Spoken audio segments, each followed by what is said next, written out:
Hello and welcome to another coffee bean review for www.getbeaned.com. I'm the Mean Bean Machine, and today we have something very interesting for you, in the sense that we have some Scottish roasted coffee from the Loch Lomond Coffee Company. Now, for those of you that keep up to date of my whereabouts and coffee adventures, you may have noted that a couple of weeks ago I was in Scotland with my friends Aimless Nation. We did a coffee cupping up there with them. We showed them how to do kind of coffee tasting, so do go check that out at their channel, Aimless Nation. I'll drop a link in the description below.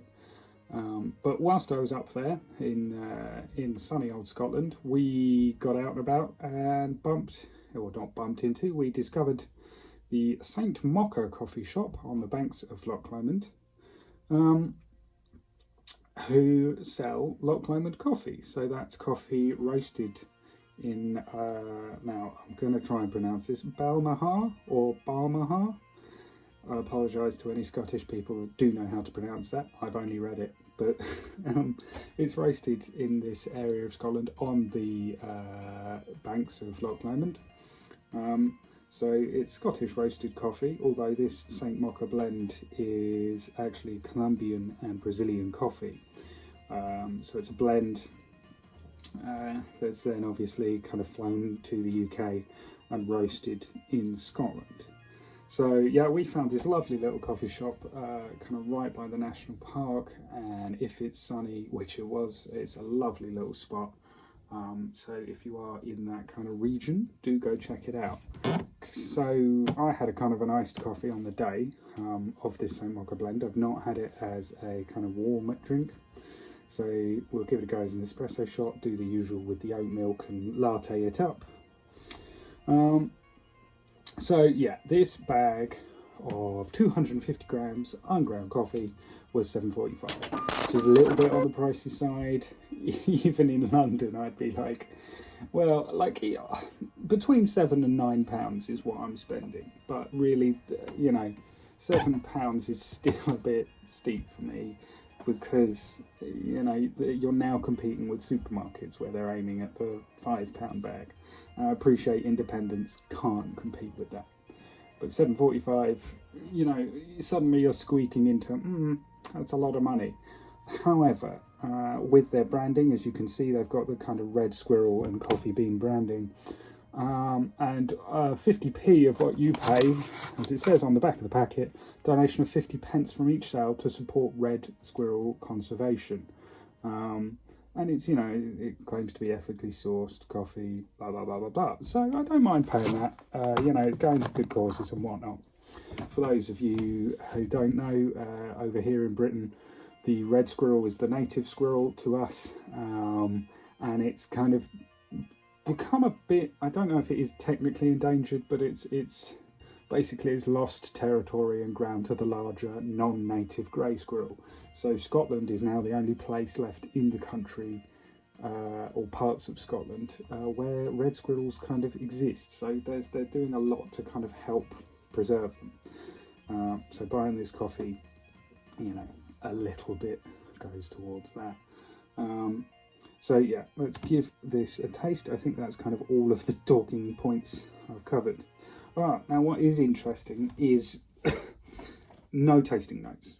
Doesn't come with tasting notes, can't find tasting notes on the website, which is fine, absolutely fine, but kind of very rare for specialty coffee, especially when they're selling it online, and I'm like, oh, well, I don't know if I'm, obviously I bought it then and there after trying the iced coffee, but if you're buying it online, can't find tasting notes, so let's hope that this review is helpful for people who might want to buy it.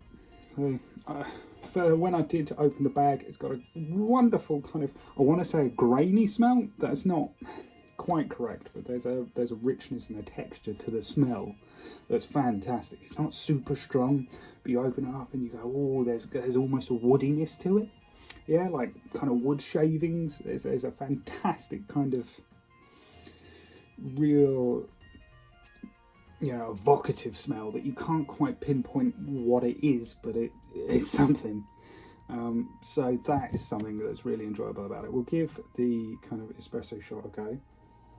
The crema has kind of dissolved whilst I've been talking, but it did have a nice thick yellow crema. Interesting smell from the shot. There's almost a kind of a butteriness to it. I don't know what I expected. Colombia and Brazilian, so not too acidic. Kind of middle of the road, maybe nutty, chocolatey. We'll see. But the smell, quite buttery. Let's give it a sip.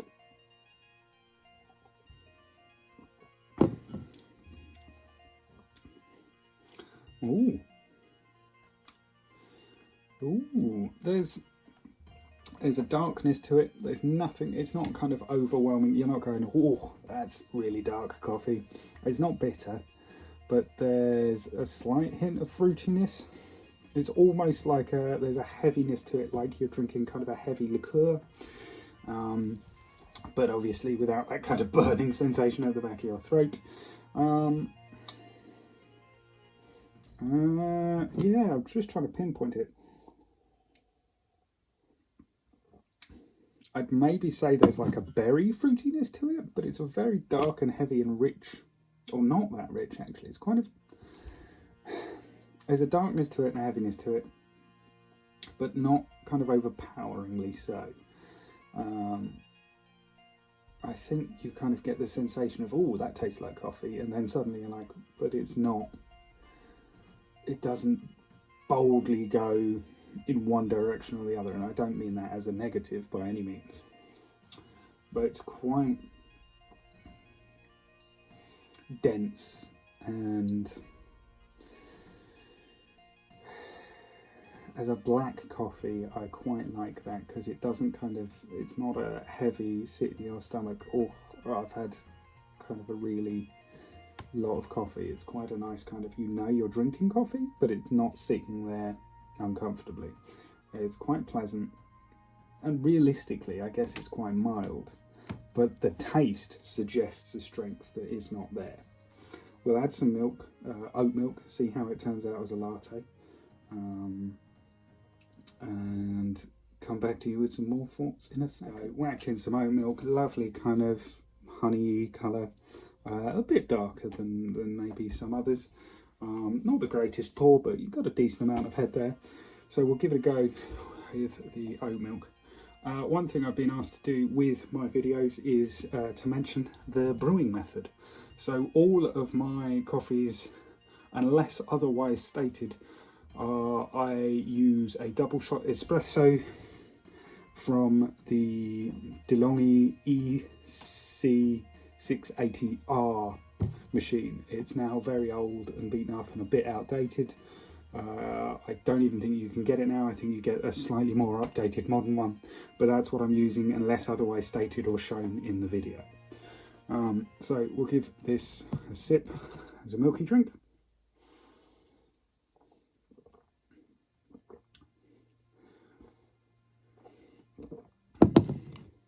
Now that's quite interesting because it's almost overpowered by the milkiness, and then suddenly this kind of aftertaste comes through that kind of definitely says, no, this is designed for kind of milky drinks.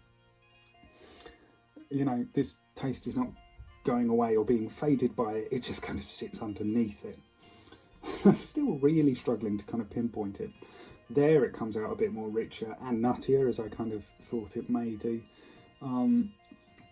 And I'm just kind of still trying to think back to when it was as an espresso shot, and really I'm kind of thinking it's a black coffee that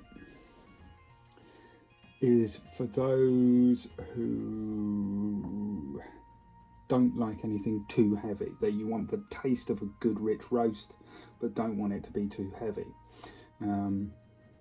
And I think there isn't a lot of fruitiness there, but there's kind of elements of kind of berries.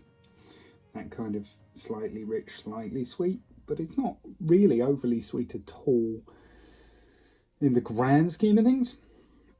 And it's kind of a really interesting blend in terms that it's not interesting, if you see what I mean. A Colombian Brazilian is very kind of staple kind of, yeah, we'll mix those two together and it will produce a decent but unproblematic flavour, if you see what I mean. Nothing too strong, nothing too acidic. What's interesting is I've not mentioned acidity at all. And quite often the first thing I'll go is, oh, that's quite acidic. And I'm just not getting it off that. Obviously there is some acidity there. There's always acidity with coffee, but it really doesn't come through. So I think if you want something that tastes like coffee, or you know, how standard coffee you feel should taste, but without that kind of really strong purveying kind of acidic punch, this is really quite nice. And I think the fact that it's sold in a coffee shop for tourists, essentially, it's you know, it's bang next to a national park and, you know, the banks of Loch Lomond, you know, they know their target audience, so you've got a broad range of people who aren't necessarily interested in complex coffee flavours. So I think they've kind of gone for this nice, not middle of the road, because that makes it sound average and blah, and it's not that, but they've tailored a taste that's very appeals to a broad spectrum, I think. So it's not, if you like to be kind of challenged, you know, with flavours, or kind of go, oh, that's something different, this is not the one for you. However, there is a kind of really pleasant kind of all-day coffee that I think, you know, you could serve at a dinner party, or, you know, if you don't know if someone is really a coffee connoisseur, this is kind of the one to go to and kind of go, this is a nice coffee that won't kind of be too acidic or too bitter or anything else. It's not even too sweet.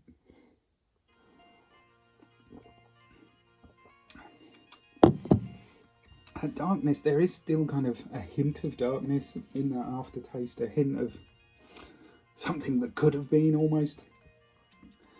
But I like it because it doesn't clutch at the back of your throat. It's not a kind of, you know, sometimes you drink a dark coffee and you go, oh,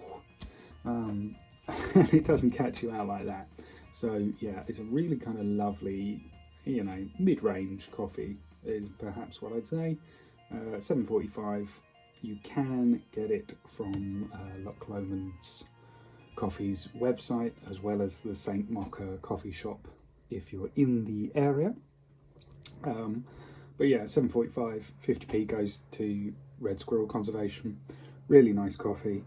Thank you very much for checking out our review. Do like and subscribe, and check us out at www.getbean.com. Also check out our friends over at Aimless Nation. Like I say, I'll drop the link in the description below. Thank you very much, take care, and we'll see you soon. Bye bye.